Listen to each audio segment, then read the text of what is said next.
دوستوں، نایاب کا اپنا آبائی گھر چھوڑ کر اپنی ماں باپ کے گھر بغیر اجازت کے کسی کو بتائے چلے جانا کس طرح سے لگا، اور اس طرح سے تمام کے تمام اس کے گھر والے بہت ہی حیران تھے کہ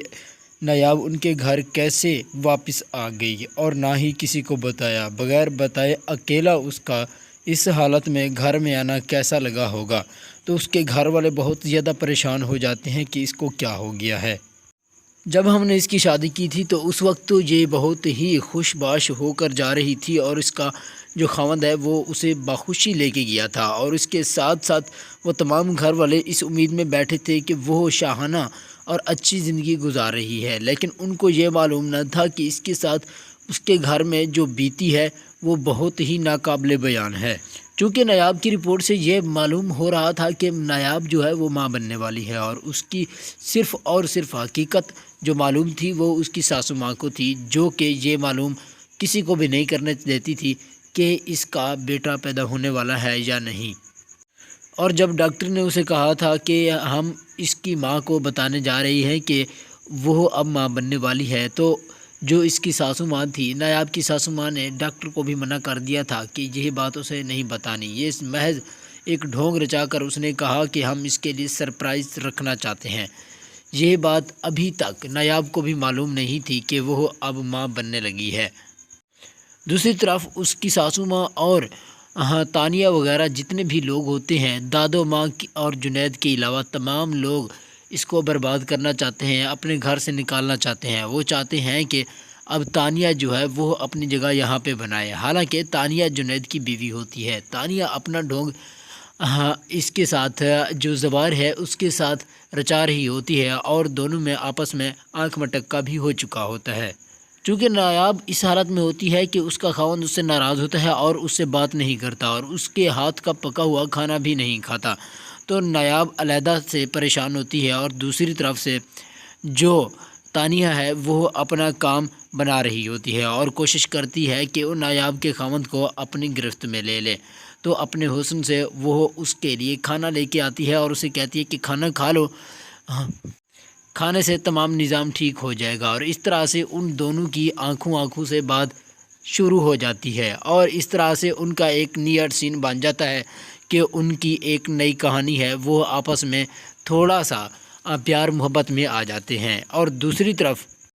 نایاب اپنے گھر جانے کی تیاری کر رہی ہوتی ہے، اور صرف جنید کو پتہ ہوتا ہے کہ یہ اب اپنے گھر جانا چاہتی ہے، چونکہ جنید سے وہ کوئی بات نہیں چھپاتی، اور جنید جب اس سے پوچھتا ہے کہ آپ سے کیا ہوا ہے، وہ جنید کو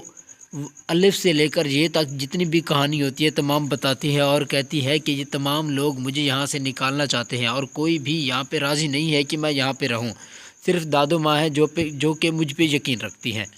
اور اس طرح سے نایاب گرتے پڑتے اپنے گھر سے نکلنا چاہ رہی ہوتی ہے، اور آہستہ آہستہ جنید اس کی مدد کر رہا ہوتا ہے کہ آپ یہاں پہ بیٹھ جائیں، آپ کا جو بھی کام ہوگا میں کر دوں گا، اور جنید اس کو سمجھاتا رہتا ہے کہ اس حالت میں آپ کا وہاں پہ جانا اچھا نہیں ہے، اور آپ کی صحت کے لیے بھی اچھا نہیں ہے، پورے خاندان والوں کے لیے ٹھیک نہیں ہے۔ چونکہ ماں بننے کی خبر ابھی تک جنید تک بھی نہیں پہنچی ہوتی، وہ اس لیے اگر اسے یہ معلوم ہوتا کہ یہ ماں بننے والی ہے تو وہ اسے روکتا اور ہرگز نہیں جانے دیتا، لیکن اسے بھی معلوم نہیں تھا، کیونکہ ابھی تک جو نایاب ہے اسے بھی معلوم نہ تھا کہ وہ ماں بننے والی ہے۔ اسے صرف ایسا لگ رہا تھا کہ میری طبیعت خراب ہو رہی ہے، شاید پریشانی کی وجہ سے اور کھانا نہ کھانے کی وجہ سے مجھے کوئی نہ کوئی تکلیف ہوئی ہو۔ اور ابھی تک نایاب کے سسر کا بھی نایاب سے جو رویہ ہوتا ہے وہ ناخوشگوار ہوتا ہے، وہ بھی اپنے خاندان والوں کے ساتھ ملا ہوتا ہے نایاب کو کسی نہ کسی طریقے سے گھر سے نکالا جائے۔ اور جب نایاب اپنے گھر سے اکیلی نکل پڑتی ہے اور راستے میں دھکے دھوڑے کھا کر اپنے آبائی گھر جو ماں کا گھر ہوتا ہے وہاں پہ چلی جاتی ہے، تو اس کی ماں اور اس کا بھائی ان کو دیکھ کر بہت زیادہ حیران ہو جاتے ہیں۔ ان کا بھائی اس کو لے کر آتا ہے اور اپنی ماں کے ساتھ بٹھاتا ہے۔ جب اس حالت میں وہ اسے دیکھتے ہیں تو وہ ان کو لگتا ہے کہ ہماری جو بیٹی ہے وہ بہت زیادہ پریشان ہے، اس کو زیادہ پریشان کیا گیا ہے، یہ اس طرح سے نہ آتی۔ اور جب اس کی ماں اس سے پوچھتی ہے کہ یہ کیا حالت بنا کے رکھی ہوئی ہے، یہ تمہارے ساتھ کس نے کیا ہے جو تم رو رہی ہو، تمہاری آنکھوں میں آنسو کیسے آئے ہیں، تم تو یہاں سے ہنستی خوشی گئی تھی۔ تو نایاب اپنی والدہ کو وہ کہانی سناتی ہے جو کہ اس کے ساتھ بیتی، اس کے ساتھ کیا کیا بیتی، جتنی بھی الف سے یہ تک جتنی بھی کہانی تھی وہ ساری کی ساری اس کے سامنے رکھ دیتی ہے اور کہتی ہے کہ میرا اس میں کچھ بھی ہاتھ نہیں ہے، یہ صرف اور صرف مجھے غریب دیکھ کر مجھے اپنے گھر سے نکالنا چاہتے ہیں، اور انہوں نے شادی بھی اس لیے کی تھی کہ اس کو ذلیل کر کے بعد میں اسے گھر سے نکالا جائے۔ اور دوسری طرف اس کی ساسو ماں اور تانیہ وغیرہ جتنے بھی لوگ ہوتے ہیں ان کو جو دشمنی پر اتر آئے ہوتے ہیں وہ اس کو گھر سے نکالنا چاہتے ہیں۔ ان کی خواہش ہوتی ہے کہ زوار اب نایاب کو ڈیورس دے کر یہاں سے آزاد کر دے۔ وہ تمام لوگ اب زوار کو بھڑکانے میں اہم کردار ادا کرتے ہیں، کیونکہ انہیں معلوم ہوتا ہے کہ اب جو تیر ہوگا وہ نشانے پہ لگے گا۔ جو نایاب ہے اس نے زوار سے پوچھا ہی نہیں، بغیر پوچھے وہ گھر سے نکل گئی۔ تو وہ زوار کو کہتی ہیں کہ یہ تمہاری کس طرح کی بیوی ہے جو نہ تمہیں بتاتی ہے نہ کچھ، خود بخود اپنے گھر سے بھاگ جاتی ہے، نکل جاتی ہے، اسے یہ بھی معلوم نہیں کہ گھر میں کوئی اور فرد ہے، کسی کو بتا کر جائے۔ وہ اس کا کردار اچھا نہیں ہے، اگر کردار اچھا ہوتا تو ہم سے پوچھ کر ہی جاتی۔ گھر سے باہر وہ محض اپنے یاروں دوستوں سے ملنے گئی ہے، وہ صرف اور صرف منہ کالا کرنے گئی ہے۔ اگر اچھے طریقے سے جاتی تو ہم تمام سے اجازت لے کر ہمیں بتا کر جاتی۔ تو اس طرح سے وہ اس کو غصہ دلاتے رہتے ہیں تاکہ زوار غصے میں آ کر نایاب کو ڈیورس دے دے۔ اور جیسے جیسے زوار اپنے خاندان والوں کی یہ باتیں سنتا ہے تو اس کی جو ذہنیت ہے، ذہنی سوچ ہے، وہ خود بخود تبدیل ہوتی جاتی ہے اور وہ غصے سے لال پیلا ہو جاتا ہے، اور ساتھ ساتھ اس کی صحت میں بھی کچھ اور تبدیلیاں ہو جاتی ہیں۔ اس کے ذہن میں یہی آ رہا ہوتا ہے کہ وہ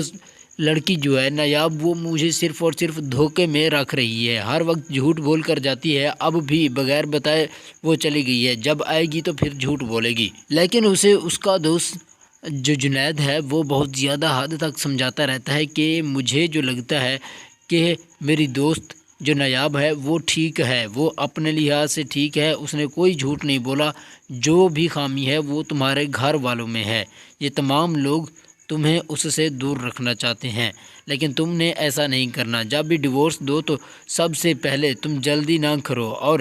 اس بارے میں سوچ لینا۔ اور اس طرح کی باتیں وہ سن کر تھوڑا ٹھہر جاتا ہے، لیکن دوسری طرف نایاب وہ چاہتی ہے کہ وہ اپنے گھر نہ جائے اور اپنی والدہ سے کہتی ہے کہ اب میں اپنے گھر نہیں جاؤں گی، لیکن اس کی بھابھی جو ہوتی ہے وہ بہت زیادہ حد تک لالچی ہوتی ہے اور کہتی ہے کہ تم اپنی شاہانہ زندگی چھوڑ کر ادھر ہی رہو گی، ہماری جو سکون ہے اس کو برباد کر دو گی، اپنا سکون بھی برباد کیا ہوا ہے۔ اور اب حالات بہت زیادہ کشیدہ ہو گئے۔